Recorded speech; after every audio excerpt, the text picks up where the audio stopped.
이 선지자라는 말은 하나님의 마음을 대언하는 자를 말합니다. 엘리야는 지금 아방 앞에서 하나님의 마음을 대언하는 것입니다. 이 시대를 향하여 하나님의 마음을 대변해야 합니다. 그리스도의 피로 구원받은 귀한 존재가 된 우리들은 오늘 이 시대 앞에 하나님의 마음을 대변하는 자가 되어야 합니다. 그러나 실상 아합과 엘리야를 비교해 보면 아합은 왕궁에서 전체적인 권력을 가진 그야말로 왕권의 강력함을 가진 통치자였습니다. 그런데 엘리야는 초라한 사막에서 석청이나 먹고 거친 가죽옷 하나 입고 그냥 초라하게 지팡이나 들고 왕 앞에 섰습니다. 비교가 안 됩니다. 엘리야가 권력자 아합 왕 앞에서 섰을 때 초라한 엘리야였습니다만은 엘리야의 마음속에 하나님의 마음을 대언하겠다는 마음을 주셨습니다. 그런데 하나님의 마음을 대언하겠다고 마음 먹고 하나님의 말씀의 도구가 되는 그 순간 여러분 변화의 능력 속으로 들어가는 것입니다. 하나님의 은혜의 폭풍 속으로 들어가는 것입니다. 부흥의 전사가 되기 시작하는 것입니다. 복음의 정병이 됩니다.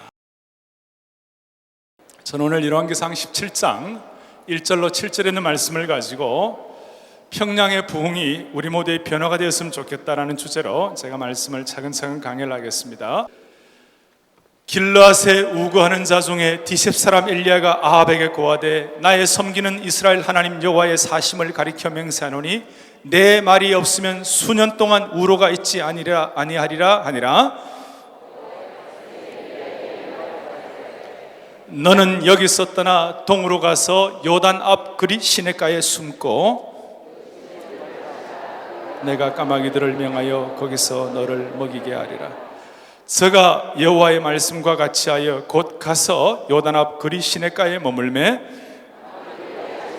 떡과 고기를 저녁에도 떡과 고기를 가져왔고 저가 시내를 마셨더니 7절 다 함께 보겠습니다. 땅에 비가 내리지 아니하므로 얼마 후에 그 시내가 마르니라. 아멘. 아멘. 이제 드디어 엘리야가 이렇게 시작합니다. 내 말이 없으면 수년 동안 비도 이슬도 있지 아니하리라. 무슨 말입니까? 엘리야가 하나님의 말씀을 대신하는 것입니다. 여러분, 선지자라는 말은, 구약의 나비라는 이 선지자라는 말은 하나님의 마음을 대언하는 자를 말합니다. 엘리야는 지금 아합 왕 앞에서 하나님의 마음을 대언하는 것입니다. 우리는 지금 이 집회 이후에 이 시대를 향하여 하나님의 마음을 대변해야 합니다. 저나 여러분 모두가 다 똑같은 신분입니다. 예수 그리스도로 구원받고 그리스도의 피로 구원받은 예수의 피값만큼 귀한 존재가 된 우리들은 오늘 이 시대 앞에 하나님의 마음을 대변하는 자가 되어야 합니다. 그러나 실상 아합과 엘리야를 비교해 보면 게임이 안 됩니다. 아합은 왕궁에서 전체적인 권력을 가진 금관 조복을 입고 용상 위에 앉아 그야말로 왕권의 강력함을 가진 통치자였습니다. 그런데 엘리야는 여러분 무엇입니까? 엘리야는 초라한 사막에서 그야말로 참 석청이나 먹고, 물론 그것이 누가 자연식이라고 얘기했습니다마는 그거 먹고 그 다음에 거친 가죽옷 하나 입고 그냥 초라하게 지팡이나 들고 왕 앞에 섰습니다. 비교가 안 됩니다. 여러분, 지금 기독교를 반박하고 엔티 기독교 사이트라든지 블로그 같은 데 들어가 보면 정말 우리가 수치를 느낄 정도로 강력하게 우리를 도전합니다. 근데 여러분 보십시오. 엘리야가 권력자 아합 왕 앞에서 섰을 때 초라한 엘리야였습니다마는 엘리야의 마음속에 하나님의 마음을 대언하겠다는 마음을 주셨습니다. 그런데 하나님의 마음을 대언하겠다고 마음 먹고 하나님의 말씀의 도구가 되는 그 순간 여러분 변화의 능력 속으로 들어가는 것입니다. 하나님의 은혜의 폭풍 속으로 들어가는 것입니다. 부흥의 전사가 되기 시작하는 것입니다. 복음의 정병이 됩니다. 오늘 우리가 이런 집회를 통하여 하나님의 음성과 하나님의 심정을 깨닫게 되면 남들에 비해서 우리가 초라하고 우리가 비교해서 능력도 약하고 내가 가진 것이 부족하다 할지라도 저와 여러분들의 마음속에 하나님의 말씀을 대언하겠다고 결심하는 그 순간 세상 사람들이 우리를 보기에 초라하게 본다 할지라도 아합 왕의 왕권을 대적하여 하나님의 말씀을 선포하는 하나님의 사람 될 수가 있습니다. 저는 제주에 이런 경우를 너무너무 많이 보아왔습니다. 저는 20대 초반에 제주에 있는 많은 캠퍼스 사역자들 함께 꿈을 가지고 한국 교회를 위하여 마음을 가지고 이 시대 앞에 어떻게 살 것인가 고민하면서 주님 앞에 엘리야가 가졌던 시대에 무너진 제단을 회복하게 도와주시옵소서. 무너진 단을 수축하게 도와주시옵시고 30여 년 전에 21세기의 시대의 허무와 좌절을 섬길 수 있도록 붙잡아 주시옵소서. 그런 마음을 가지고 마음을 쓰고 정말로 기도하고 집중하고 초라한 인생이었지만 시대 앞에 시대에 무너진 제단을 회복하는 도구가 되기를 원했던 주위에 있는 젊은 하나님의 사람들을 저는 기억합니다. 이상하게도 객관적으로 보면 많은 것들이 부족하고 모자란 점이 있었습니다마는 하나님의 마음을 대언하겠다고 결심하는 그 순간 좀 부족해도 초라해도 하나님은 엘리야처럼 사용해 주시는 것을 배웠습니다. 그래서 한국교회뿐만 아닙니다. 세계교회 다 마찬가지입니다. 평양의 부흥이 우리 자신의 트랜스포메이션을 통하여 시대에 강력한 영향을 끼치기 위해서 오늘 우리의 부족함과 연약함 때문에 눈물 흘리지 말고 오히려 그것이 있다 할지라도 하나님의 마음을 대언하겠다는 강력한 결심을 저와 여러분들에게 주실 때에 엘리야처럼 왕 앞에서도 초라해지지 아니하고 강력한 하나님의 말씀의 대언자가 되리라고 확신합니다.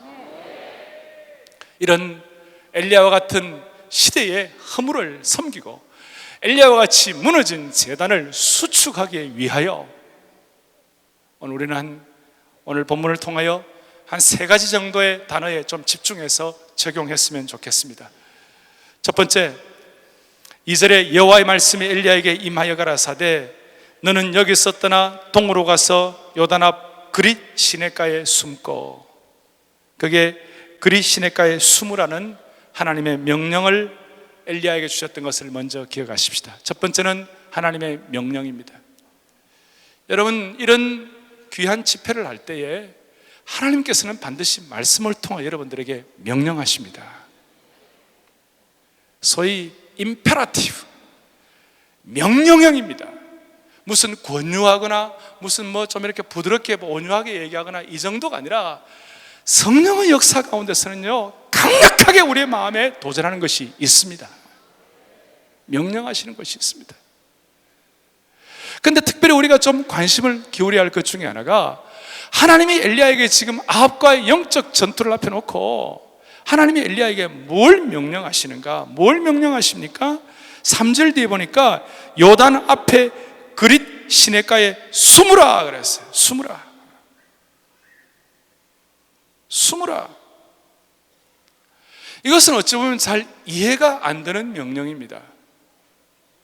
지금 하나님의 말씀을 대언하고 하나님 대신 예언자로서의 역할을 감당하려고 하는데 하나님 먼저 엘리야에게 그릿 시냇가에 숨으라 그랬어요. 무슨 뜻이죠? 주님의 명령을 실천하고 하나님의 일을 하려고 하고 꿈과 비전을 가지면 하나님이 좀 광나게 하고 폼나게 하고 좀 드러나게 하면 얼마나 좋겠어요. 그런데 하나님은 반드시 하나님의 사람들에게는 숨으라는 명령을 하세요. 어쩌면 제가 볼 때 이 자리도 수많은 주의 백성들이 모였는데 이 자리도 어쩌면 그릿 시냇가에 숨는 자리가 될지 모르겠어요. 왜 숨으라고 명령하시죠? 왜 숨으라고 하시죠? 뒤에 나옵니다마는 바알과 아세라 선지자들과 함께 850대 1로서 갈멜산의 강력한 영적 전투가 앞에 기다리고 있기 때문에 엘리야가 숨어서 영적으로 재충전하지 않으면 감당을 못하기 때문에 영적 전투를 승리하기 위하여 하나님이 엘리야에게 재충전하는 시간을 주시는 겁니다. 저는 그렇게 기도하고 싶습니다. 오늘 이 자리가 이제 2007년 우리 앞에 험난한 사연 많은 우여곡절이 있는 한 해가 우리 앞에 펼쳐집니다. 그리고 C.S. 루이스가 얘기한 대로 마귀는 죽은 교회 건드리지 않는다. 살아있는 교회 건드린다. 마귀는 죽은 성도 안 건드린다. 살아있는 성도 건드린다. 시대를 향한 소명을 가지고 하나님의 말씀을 대언하려고 부흥에 대한 전사가 되기를 원하는 그런 사람들을 마귀가 가만히 두지 않습니다. 또 국가적으로나 시대 앞에 험난한 여정이 우리에게 기다리고 있습니다. 그 강력한 그야말로 갈멜산의 전투 850대 1을 잘 감당하기 위하여 우리에게 필요한 것은 뭐냐? 그리스 시내가에 숨는 것입니다. 오늘 이 말씀 듣고 여러분들 기도하고 메어 달리는 것 자체가 영적으로 그리스 시내가에 숨는 그런 귀한 과정 되었으면 좋겠습니다. 저도 그렇고 한국교회 목회자들이 사실 너무 바빠요. 그런데 이런 얘기가 사역의 스피드가 업될수록 사역의 소울은 다운된다, 이런 말이 있어요. 우리가 환경적으로 너무 하나님을 한다고 하지만 너무 본질보다 비본질에 너무 바쁘면 우리의 영적인 어떤 강도가 약해질 수가 있어요. 그래서 여러분 18장 2절 보세요. 뭐라고 나옵니까? 18장 2절에 엘리야가 아합에게 보이려고 가니 그때에 사마리아에 뭐가 심하였어요? 기근이 심하였다. 겉으로는 뻑적지근한데 기근이에요. 메마르는 거예요. 겉으로는 한국교회가 화려한 부분이 있는데 실제로는 메마른 거예요. 오늘 그릿 시내가의 이 은혜를 통하여 우리의 영적 기갈이 해결되었으면 좋겠습니다. 그리고 한국교회 교회마다 이 부흥을 넘어 변화의 능력을 사모하는 저희들 되어야 할진데, 개인적으로나 교회적으로나 여러분이나 저나 하나님과 나만이 아는 은밀한 그리 시내가의 장소가 확보되기를 소원합니다. 한국교회가 다시 회복해야 합니다.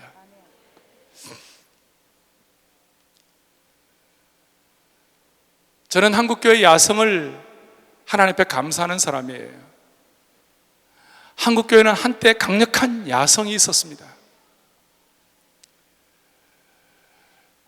자, 80년대 초반에 미국 신학교에서 공부를 하면서 그때 미션 앤 이벤젤리즘을 가르치는 교수님이 1980년, 지금부터 27년도 전에 우리 한국 전국 복음화대 여의도에서 했는데 거기에 참여하시고 와서 소감을 얘기하시는데, 저는 정말 한국교회 성도들의 기도의 능력에 참 강력한 도전을 받았다고. 그래서 어떻게 도전을 받으시냐 그러니까, 그 마지막 날 밤인가 금요일 밤인데 철학 기도를 하는데 밤새워서 성도들이 철학 기도를 하는데 비가 막 억수같이 쏟아지는데도 불구하고 그냥 철학 기도를 하더라는 거예요. 미국 같으면 어림없는 얘기라고. 왜 어림없는 얘기냐? 밤새워서 그렇게 기도하다가 감기 걸리면 주최 측에 고소를 하기 때문에 그런 걸 못한다고. 근데 한국 사람들은 다 가지 않겠느냐 싶었는데 수십만 명의 사람들이 할머니, 할아버지를 비롯하여 청소년들의 이르기까지, 심지어 초등학교 아이들도 같이 아스팔트 위에다가 비를 맞아가면서 밤새도록 기도하면서 하늘을 향하여 손을 들고 주여를 외치면서 메어 달리는 그 영성은 세계 어느 교회하고도 비교할 수가 없다 말이죠. 우리가 이런 은혜를 받은 사람들이에요. 그래서 이 미션 앤 이벤젤리즘 전도와 선교학 담당 교수님이 우리 한국 교회의 영권을 이어받기를 원한다. 그래서 어떻게 하면 좋으냐 그러면서 한국 교회처럼 주여 삼창하자. 그래서 저보고 주여가 영어로 뭐냐고 롤드라고. 그래서 이 미국 교수님이 롤드 3번 했어요. 근데 영빨이 안 생기네.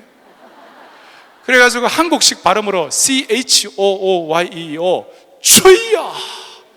태권도는 전 세계 한국말이 다 공용어거든요. 차렷 열중시어. 이건 전 세계에 한국말로 다 똑같이 하거든. 영어권이든 불어권이든 다 똑같아요. 그래서 미국 아이들도 같이 일어나가지고 한국말로 주여 주여 주여. 이게 20수년 전에 한국교회가 세계교회 앞에 가졌던 영성이에요. 제가 청년대학생 시절에 여름에 산하는, 여름에 강과 바다는 하늘을 향하여 손을 들고 주님을 외치고 우리를 불쌍히 여겨달라는 그 함성에 묻힌 그런 산하가 많았습니다. 70년대 중반 후반만 하더라도 서울의 삼각산, 그 다음에 불광도 우기돈 뒤에 있는 산들, 청계산 기도원, 이런 옆에 있는 기도원의 그 옆에, 기도원뿐만 아니라 그 기도원 옆에 있는 돌박 큰 바위들은 금요일 토요일 저녁에는요 기도하는 하나님의 사람들이 너무나 많아가지고 자리를 잡기가 힘들 정도였어요. 여러분 무슨 말인가 이렇게 싶어 하시는데요, 이 얘기가 전설을 따라 삼천리가 아니에요. 한국교회에 가진 영적 위상이었어요. 그 돌에서, 그 불광도 우기돈 뒤 같은 데 그 산 위에서 우리 형제들하고 같이 올라가서 서울을 내려다보면서 기도하고, 밤새워서 손을 들고 기도하다가 새벽에 그냥 막 눈을 뜨면 천지가 환해지는 거예요. 당연하죠. 눈 감고 있다가 눈 떴으니까 환해지는 건 당연하죠. 그러나 환한 은혜의 세계가 물밀듯 몰려오는 것처럼, 그래서 70년대 후반과 80년대 초에 강력한 부흥을 경험했습니다. 오늘 한국교회가 그릿 시내가가 필요합니다. 주님의 숨으라는 음성을 다시 진지하게 받아들여야만 합니다. 아마 어쩌면 이 자리가 한국교회 과거의 여의도의 장소가 될지 모르겠어요. 이 자리가 그릿 시내가가 될지 모르겠어요. 이 자리가 한국교회 과거의 기도원에서 눈물 콧물 흘려가면서 하늘을 향하여 손을 들고 주여 이 민족을 불쌍히 여겨 주시옵소서, 구국재단을 쌓고 주님 앞에 메어 달리고 주님 앞에 마음을 모았던 그 자리가 되어야만 합니다. 아니, 한 걸음 더 나아가서 한국교회 5만 교회마다 주일 예배가 하나의 어떤 딱딱함과 형식으로만 있어지는 것이 아니라 주일 예배마다 하늘에서 은혜의 불이 떨어지게 도와주옵시고, 하나님의 나라가 말이 있지 아니하고 능력 있는 것을 경험하게 도와주시고, 주일마다 영적인 재충전을 감당하게 하시고, 그야말로 한국교회의 주일 예배의 문턱마다 예배실에 들어오기만 해도 눈물이 나는 그런 강력함이 다시 한번 회복되어야 합니다.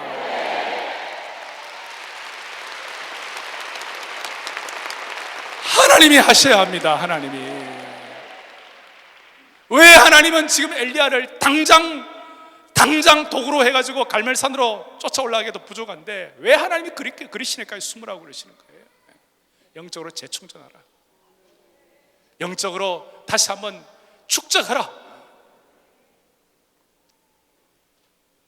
따라서 이 한 해 동안 저나 여러분이나 아무리 바빠도 제가 부탁합니다.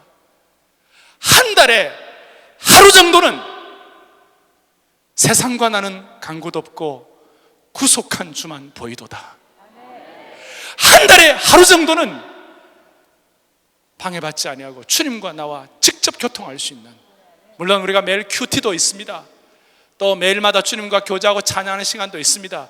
그러나 제가 지금 여러분들에게 말씀드리는 이 한 달에 하루 정도는, 아니면 최소한 반나절이라도 half day in prayer, 한 달에 반나절 정도라도 내 영혼의 재충전과 하늘 문이 열리며 주님과 영적 교제를 하며 주님과 집중력을 갖는 그런 시간을 확보하십시오. 이건 큐티와 다른 차원입니다. 이건 새벽 기도와도 또 다른 차원입니다. 이건 주님과 여러분만이 아는 영적 감탄사가 있는 축적의 시간입니다. 그 시간을 확보하셔야 합니다. 한국교회가 또 이 자리에 계신 저와 여러분이 이거 확보하게 되면 우리는 변화될 수 있습니다. 주님의 음성을 들을 수가 있습니다. 엘리야처럼 당대 최고의 권력자 앞에서도 당당할 수 있습니다. 우리가 왜 정치에 휘둘립니까? 우리가 왜 연예인들에게 휘둘립니까? 왜 한국교회가 권력 앞에 휘둘립니까? 우리는 영적 거리두기 해야 합니다. 그러려면 그리스도가로 내려가야 합니다. 거룩한 하나님의 임재 앞에 쉐키나의 영광을 체험하는 시간이 필요합니다. 그 다음으로는 4절에 보니까 그 시냇물을 마시라. 내가 까마귀들을 명하여 거기서 너를 먹이리라 하니라. 하나님의 명령은 숨으라는 것이었습니다. 그리고 그 숨으라는 명령 뒤에는 그 시냇물을 마시라. 내가 까마귀들을 명하여 거기서 너를 먹이게 하리라. 하나님의 약속이 나타나는 것입니다. 여러분, 하나님은 명령하시면 약속하십니다. 하나님은 약속하시면 까마귀들을 명하여 먹게 하시는 공급도 허락해 주십니다. 여러분, 저를 한번 따라해 주시겠어요? 하나님이 명령하시면 약속하신다. 약속하시면 공급하신다. 하나님은 어떻게 공급하시는가? 두 가지를 통하여 공급합니다. 시냇물을 먹이게 하십니다. 또 하나는 뭡니까? 까마귀를 통하여 떡을 먹게 하십니다. 시냇물을 먹이는 것은 자연적 법칙입니다. 시냇물에 가서 시냇물을 먹을 수 있습니다.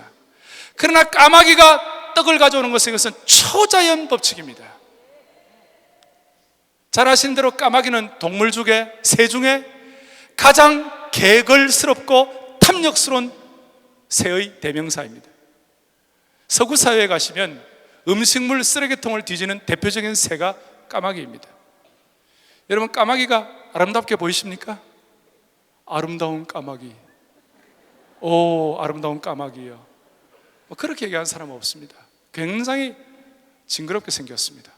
욕심 많게 생겼습니다. 그런데 여러분, 그 탐욕과 개걸스러운 새의 대명사인 이 까마귀가 자기 먹을 걸 안 먹고 그 떡을 엘리야에게 공급한다는 것은 대단히 초자연적인 역사입니다. 기적의 역사입니다. 따라서 우리 하나님은 약속하시고 명령하시면 하나님은 자연 법칙과 초자연 법칙을 번갈아서 역사하십니다. 우리는 부흥을 앞에 놓고 변화를 앞에 놓고 우리는 이것을 기대하고 싶습니다. 하나님의 자연 법칙과 초자연 법칙의 병행이 무엇입니까? 이것이 기적과 함께 연결이 됩니다. 기적이란 게 뭐예요? 기적이란 것은 자연 법칙이 초자연 법칙의 지배를 받는 것입니다. 신앙이란 것은 의존과 순종의 관계를 통하여 하나님의 무한하신 자원에 참여하는 것입니다. 영적 세계는 은혜의 준말을 타고 끝없이 달려도 끝이 보이지 않는 그런 영적 리소스, 영적인 자원이 우리 앞에 펼쳐져 있다고 믿으셔야 합니다. 우리 하나님은 나야가라 폭포의 주인이십니다. 우리 하나님은 백두산의 주인이십니다. 우리 하나님은 설악산의 주인이십니다. 우리 하나님은 이민족의 주인이십니다. 그러면 자연법칙과 초자연법칙을 번갈아가면서 하나님이 행하실 수가 있습니다. 흔히들 어떤 일이 되어가지 않을 때에 사람들이 이렇게 얘기합니다. 그거는 기적이 아니면 안 돼. 기적이 아니면 안 돼. 이런 식으로 좀 부정적인 식으로 평가를 할 때 그런 말을 하곤 합니다. 그거 되겠나? 그렇게 얘기를 합니다. 그러나 여러분 아십시다. 우리 하나님은 기적이 전공이십니다. 우리 하나님은 프로페셔널 하신데 프로페셔널 어바우트 기적이에요. 우리 하나님은 기적의 전공이십니다. 지나간 한국교회 120년사를 돌아보면 기적이 아닌 것이 없습니다. 1907년의 평양의 부흥은 여러분 아시는 대로 1884년에 의료 선교사 알렌 선교사가 한국에 첫 발을 내디뎠습니다. 그것이 한국교회 선교의 출발로 여기고 있습니다. 1885년에 언더드와 아펜셀러 선교사님이 인천에 발을 내딛기 시작했습니다. 그래가지고 1907년이 될 때까지 많이 어수선했습니다. 그런 어수선함의 역사가 1907년의 평양부흥의 역사를 통하여 한국교회의 기틀을 하나님이 다지게 만들어 주셨습니다. 자연법칙과 초자연적 법칙을 병행하셔서 한국교회의 기틀을 마련해 주셨습니다. 대표적으로 이기풍 목사님 같은 분은 그야말로 깡패였고 술주정뱅이였고,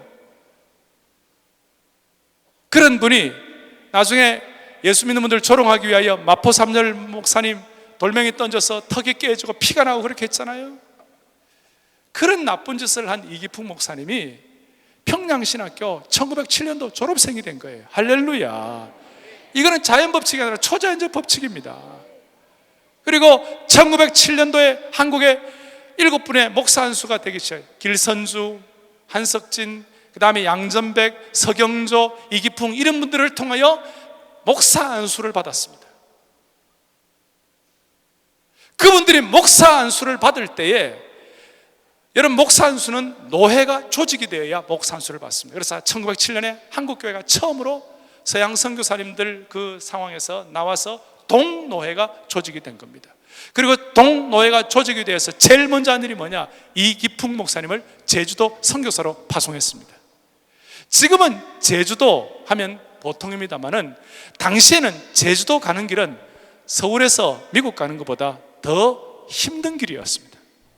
거기에다가 선교사로 파송했습니다. 그 마음을 주신 것은 초자연적인 하나님의 능력이 임했기 때문에 가능한 것이었습니다. 그래서 당시에 윌리엄 블레어라는 선교사님 뭐라고 얘기했는가? 1907년도 그때 당시만 하더라도 한국은 열강의 착취 대상이었다. 예를 들어서 금광권 같은, 운산 금광권, 이런 금광권을 러시아나 일제의 늑탈에, 일제의 침략을 받아가지고 일제의 그 모든 채굴권을 넘겨주고 착취를 당하는 그런 상황이었다. 그런데 1907년에 평양의 부흥 때문에 한국은 눈에 보이는 금광은 잃었지만 복음의 금광을 재발견했다. 여러분, 이것이 하나님 우리에게 주신 기적이라고 믿습니다. 지나간 60년 동안의 한국의 민주화와 산업의 발전을 뭘로 설명을 합니까? 이 압축 성장을 뭘로 설명합니까? 많은 사가들이 이런저런 얘기를 다 합니다만은 다 맞지 않아요, 여러분. 뭐 나름대로 일리는 있겠지만 저희들이 영적인 눈을 가지고 보는 것은, 사랑하는 여러분, 1945년도에 해방될 때 그때만 하더라도 한국교회의 사표와 성각자들, 도산 안창호, 월남 이상재, 백범 김구, 우남 이승만, 고당 조만식, 이런 남강 이승훈 같은 이민족의 사표와 스승들은 전부 다 그리스도인들이었습니다. 2%도 안 되는 그 당시 인구가 한국 사회 전체에 영향을 끼치는 기적과 같은 일을 행하신 분은 하나님이십니다. 초자연적인 하나님의 능력을 행해 주신 것입니다. 그것이 기화가 되어가지고 여러분 지난 60년 동안에 압축 성장을 하게 해 주셨습니다. 오늘 이민족이 갖는 경제적인 부흥은 하나님이 한국교회와 예수 믿는 사람들을 통하여 주신 결과라고 믿습니다. 이게 초자연적인 성장인 거예요. 그런 차원에서 우리가 이런 트랜스포메이션을 하는 이유가 뭐예요? 오늘 이런 트랜스포메이션을 통해 우리가 뭘 우리가 마음에 소원하며 계획합니까? 다시 한번 한국교회의 초자연적인 능력을 회복시켜 주시기를 원합니다. 그래야 우리 민족을 통하여 세계 선교를 마무리할 거 아닙니까? 그러면 주님의 재림이 단축될 거 아닙니까? 재림의 시기를 단축될 거 아닙니까? 우리 민족이 세계 선교를 마무리하는 교회 반드시 되어야만 합니다. 그러려면 우리 하나님 전공인 초자연적인 하나님의 법칙의 은혜를 받아야만 하는 것입니다.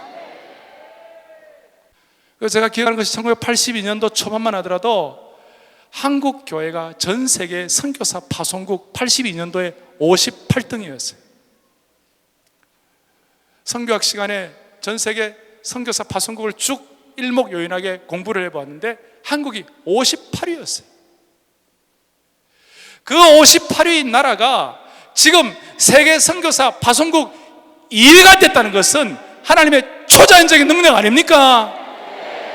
하나님이 하신 거 아닙니까? 하나님이 하시면 되는 거 아닙니까? 우리 하나님이 주인 되시면 되는 거 아닙니까? 앞으로 10년 내에 우리 한국이 세계 선교사 1위 파송국 되게 해 주셔야만 합니다. 하나님은 초자연 법칙의 전공이십니다. 한국 교회를 까마귀의 떡으로 먹여 주셔야만 합니다. 그래서 저는 우리 민족의 장대를 너무 걱정하지 않습니다. 오늘 저와 여러분들이 이런 꿈을 가지고 약화되지 않는 이상 우리 민족 주님 버리지 않으신다 믿습니다.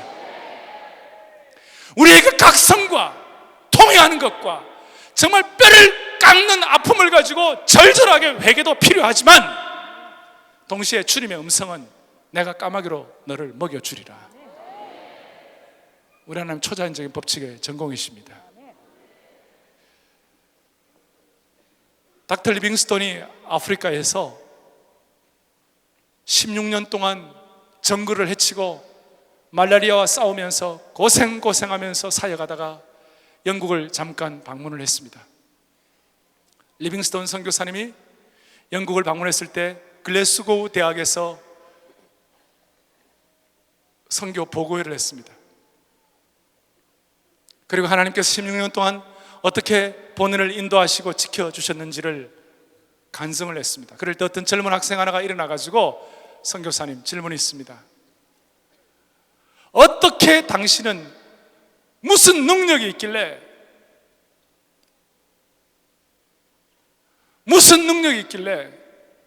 그 아프리카의 외로움과 그 정글의 두려움과 원주민들의 공격, 말라리아 그런 모든 험악한 고통으로부터 이겨낼 수가 있으셨습니까?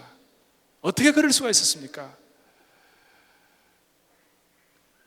그랬을 때 리빙스톤 대답이 눈에 보이는 어떤 특별한 놀라운 것들뿐만 아니라 하나님이 나에게는 눈에 보이지 않는 강력한 약속을 주셨습니다. 나에게는 두 가지 약속의 말씀과 그 약속의 말씀을 통한 찬양이 나를 16년 동안의 아프리카 정글의 고통 가운데서도 이겨내게 해 주셨습니다. 그것이 무엇입니까? 물어보았더니 첫째는 리빙스톤이 이렇게 대답합니다. 요한복음 14장 18절 내가 너희를 고아와 같이 내어버려 두지 아니하겠다. 또 하나는 무엇입니까? 마태복음 28장 20절 내가 세상 끝날까지 너희와 항상 함께 있으리라 하시니라. 내가 너희를 고아와 같이 내어버려 두지 않겠다. 내가 세상 끝날까지 너희와 항상 함께 있게 하시겠다. 그리고 이 말씀을 근거로 해서 찬송가 447장 오 신실하신 주 내 아버지여 늘 함께 계시니 두려움 없네. Faithfulness, 신실하신 하나님. 봄철과 또 여름, 가을과 겨울 다 지나가지만 그 가운데서 주님이 우리에게 어떻게 신실하신 분이심을 나는 압니다. 오늘 이 리빙스턴의 고백이 지나간 120년사 한국교회의 고백이 될 수 있다고 저는 생각합니다. 한국교회를 고아와 같이 내버려 두지 않으시고 오늘 이 자리에 이와 같이 모이게 하셔서 기도하게 하신 주님을 찬양합니다. 한국교회 방방곡곡마다 마을마다 도서벽지마다 마지막까지 우리와 함께 하시겠다는 그 하나님의 약속이 있습니다. 신실하신 하나님 아버지이십니다. 우리가 지금 타 종교, 우리가 다른 종교에 대해서 많은 우리가 어려움, 수치를 당하고 있습니다. 비해서 여러분 말이나 됩니까? 우리 하나님 죽었습니까? 우리 하나님 말씀 죽었습니까? 우리는 살아계신 하나님의 말씀이 이 성경과 함께 같이 간다고 저희들은 믿습니다. 그리고 이 말씀 자체가 능력이 있다고 믿습니다. 이 말씀을 펼친다는 것은 책을 펼치는 것이 아니라 살아계신 하나님을 만나는 것이라고 믿습니다. 그런데 어떤 종교는 이 말씀 자체가 능력이 있다고 평가하지 않습니다. 이 말씀을 누가 해석하느냐를 더 중요하게 생각합니다. 중간에 누가 끼어야 한다고 생각합니다. 우리는 그렇게 생각하지 않습니다. 하나님의 말씀은 살았고 능력이 있어서 이 말씀 자체가 능력이 있기 때문에 필요하면 이 말씀 앞에 바로 끼어질 수 있다고 확신합니다. 그런 복음의 능력을 가진 우리가 다중교회에 비해서 우리가 연약하다 할 때 이것은 말이 안 되는 것입니다. 우리 하나님 죽은 하나님이 아닙니다. 우리 하나님 지금도 살아계신 하나님이십니다. 이 하나님이 지금도 우리에게 그리시네가의 물과 까마귀의 떡을 제공하시는 하나님이십니다. 자연법칙과 초자연법칙을 병행하시는 하나님이십니다. 그 하나님께서 이제 뭐라고 말씀하십니까? 5절 6절에 제가 여호와의 말씀과 같이 하여 쭉 나오는데 까마귀와 떡을 먹이셨는데 이제 5절에서 드디어 이 말씀을 듣고 엘리야가 어떻게 합니까? 제가 여호와의 말씀과 같이 하여 곧 가서 그랬어요. 곧 갔다 그랬습니다. 첫 번째 우리가 주목해야 할 단어는 숨으라는 명령이었습니다. 두 번째 우리가 집중해야 할 단어는 약속이었습니다. 약속을 통한 공급이었습니다. 세 번째로는 곧 순종하는 것입니다. 순종이라는 말은 우리가 너무 익숙해서 이제는 많이 어떤 면에서 그 의미가 약화된 감이 없지 않아 있습니다. 그런데 여러분, 이 순종의 문제를 신중하게 다뤄야 합니다. 순종을 하는데 말이죠, 엘리야는 어떤 하나님의 이 명령에 대해서 사설이나 질문이 없이 그대로 순종하고 따릅니다. 영적 세계에서 하나님의 말씀을 제대로 듣게 되면 자연스럽게 순종을 가져옵니다. 그런데 그 순종의 문제에 있어서 우리가 좀 고민해야 할 문제가 있습니다. 그것이 7절입니다. 땅에 비가 내리지 아니하므로 얼마 후에 그 시내가 마르니라 그랬습니다. 문제는 이것입니다. 순종했는데 시내가 말랐습니다. 순종했는데 시내가 마를 수 있습니까? 이것은 마치 무엇과 똑같습니까? 요셉이 하나님의 명령을 순종하고 주님 앞에 신실한 삶을 살아드렸는데 오히려 적반하장격으로 유혹당하고 모함당하고 순종했는데 감옥형이었습니다. 다윗이 하나님의 말씀을 순종하고 하나님 섬기기로 결단했는데 불구하고 기다리는 것은 사울의 창날이었습니다. 비슷한 여건입니다. 엘리야가 순종하는데 그 결과는 시냇가가 마르는 거였습니다. 복음의 전사가 되기로 결심하고 이 변화를 사모하며 주님 앞에 우리 자신을 순종의 길에 들어서게 하더라도 어쩌면 여러분 내려가시면 여러분의 시냇가가 마를지 모르겠어요. 환경이 더 악화될지 모르겠어요. 여러분, 그때가 중요한 것입니다. 그때가 여러분들이 신앙의 기로에 선 거예요. 응답이 일어나지 않는 것 같은 그 순간이 너무나 중요한 모멘텀이에요. 순종했는데 시냇가가 말랐어요. 그런데 제가 이걸 보다가 제가 묵상하다가 제가 무릎을 쳤습니다. 그게 무엇인지 압니까? 순종했는데 어떻게 마르는가? 바로 야고보서 5장 17절이었습니다. 야고보 사도가 이 말씀을 이렇게 해석을 했습니다. 야고보서 5장 17절, 엘리야는 우리와 저가 비 오지 않기를 간절히 기도한즉 3년 6개월 동안 땅에 비가 아니오고 할렐루야. 그리 시냇가가 마른 것이 바로 엘리야의 기도의 응답인 줄 믿으시기 바랍니다. 너무나 놀랍습니다. 저는 여기서 무릎을 쳤습니다. 그렇구나. 이 그리 시냇가 마른 것이 이것이 잘못된 것이 아니구나. 이것이 무슨 저주가 아니구나. 이것이 무슨 안타까운 일이 아니구나. 이것이 바로 기도의 응답이구나. 여러분, 주님 순종하는데 불구하고 일이 잘못되어 갑니까? 그거 하나님이 응답하신 것입니다.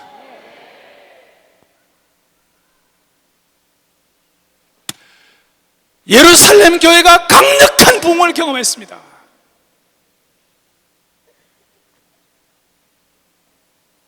그 부흥을 경험하고 난 다음에 무슨 일이 있었습니까? 예루살렘 교회에 핍박이 왔습니다. 스데반의 일로 예루살렘 교회 성도들이 흩어지게 되었습니다. 1907년도에 강력한 한국교회 부흥을 허락하셨습니다. 근데 1910년도에 하늘나방이 되었습니다. 어쩌면 우리가 이렇게 애쓰고 수고하고 기도하고 난 다음에 우리가 더 메어달리고 기도해야 할 만큼 더 힘든 일이 올지도 모릅니다. 1907년도에 강력한 부흥을 경험하고 일제 식민지가 되었을 때, 그때 한국교회가 36년 동안 일제 그 강력한 탄압을 받으면서 한국교회가 전 세계 어느 교회도 없는 하나님의 말씀의 순수성을 지켰습니다. 그 당시에 20세기 초반 1910년부터 1950년대 그때까지는 전 세계 고등 비평, 하이어 크리티시즘, 역사적 비평, 히스토리컬 크리티시즘, 리덕션 크리티시즘, 양식사 비평, 이런 고도의 성경을 자유주의 신학을 통하여 고도의 비평의 칼날이 휘둘린 그런 시기였습니다. 심지어 빌리그램조차도 시험들 정도였으니까. 그런데 불구하고 하나님은 한국교회 그런 탄압과 어려움을 통하여 한국교회 하나님의 말씀이 The Bible is the word of God, 이 성경은 하나님의 말씀이라는 이 철두철미한 사상을 한국교회의 중심축으로 만들어 주신 것입니다. 순종했는데 시내가 메마를 수 있습니다. 오늘 이와 같이 기도하는데도 불구하고 우리 주위에 어려운 환경과 어려운 사람들이 있을 수가 있습니다. 그런데 여러분, 순종을 결단한 한 주위의 어려운 환경 자체가 기도의 응답인 줄로 믿으시기 바랍니다. 한나는 분인나라는 연적이 있어서 기도하자면 안 되는 그런 상황 때문에 고통 가운데 그 환경을 어렵기 때문에 간절히 기도합니다. 한나가 사무엘상 1장에서 기도할 때 하나님께 뭐라고 기도합니까? 하나님 아버지, 나를 한번 생각하여 주시옵소서. 여러분, 기도는 하나님 우리를 생각해 주시는 겁니다. 이거는 마음이 간절하지 않으면 이런 기도의 제목이 안 나옵니다. 우리가 지금 이런 정도 되니까 하나님 아버지, 한국교회가 민족 분단의 아픔을 치유하는 교회 되게 도와주시옵소서, 이런 마음이 생기는 거죠. 다윗 왕은 그야말로 사울이 얼마나 쫓아다녔는지 죽을 고생하면서, 지나놓고 보니까 사울이 쫓아다니면서 다윗의 인격의 용량을 크게 했습니다. 한나가 그렇게 술 취한 것처럼 기도하게 되니까 하나님 아버지, 자식이 생기면 내 자식인 줄 아닌 줄 알고 내 자식을 하나님께 드리겠습니다. 상상을 해보십시오. 한나가 그 이전에도 기도했겠습니까? 안 했겠습니까? 기도했습니다. 근데 그 이전에는 아들 주셔도 하나님의 것인 줄 잘 몰랐어요. 그런데 진실된 기도의 자리에 들어가니까, 어려움 가운데 기도하자면 안 되는 상황에 들어가니까 자식을 주셔도 그 자식이 하나님의 자식인 줄 알았습니다. 그러니까 그 사무엘같이 금지오급의 자녀를 그냥 떼놓고 하나님의 전에 드릴 수가 있었습니다. 따라서 여러분, 순종했는데 어려운 환경이 생겨요? 순종했는데 여러분들 삶이 메말라지는 겁니까? 순종했는데 핍절한 상황이 됩니까? 여러분, 그 어려운 환경이 여러분들을 진짜 성공시키는 것인 줄 믿으시기 바랍니다. 이것이 하나님의 방법입니다. 말씀을 정리하겠습니다. 이제 저와 같이 좀 기도를 하려고 하는데, 우리는 오직 한 번밖에 없는 인생을 삽니다. 한 번밖에 없는 인생을 복음의 전사가 되십시다. 조금 힘들다고 인생의 항복 타워를 던지지 마시기를 바랍니다. 이번에 이 트랜스포메이션, 이 집회를 통해 하나님 여러분들에게 말씀의 씨앗을 잉태하게 하실 겁니다. 이 씨앗을 잉태해놓고 유산시키지 마십시오. 하나님 여러분들에게 집중해 주시는 음성이 있을 것입니다. 그 음성 듣고 말씀 앞에 우리가 반응하면 하나님은 기적의 전공이 여러분들을 통해서 확인될 수 있도록 만들어 주실 것입니다. 할렐루야.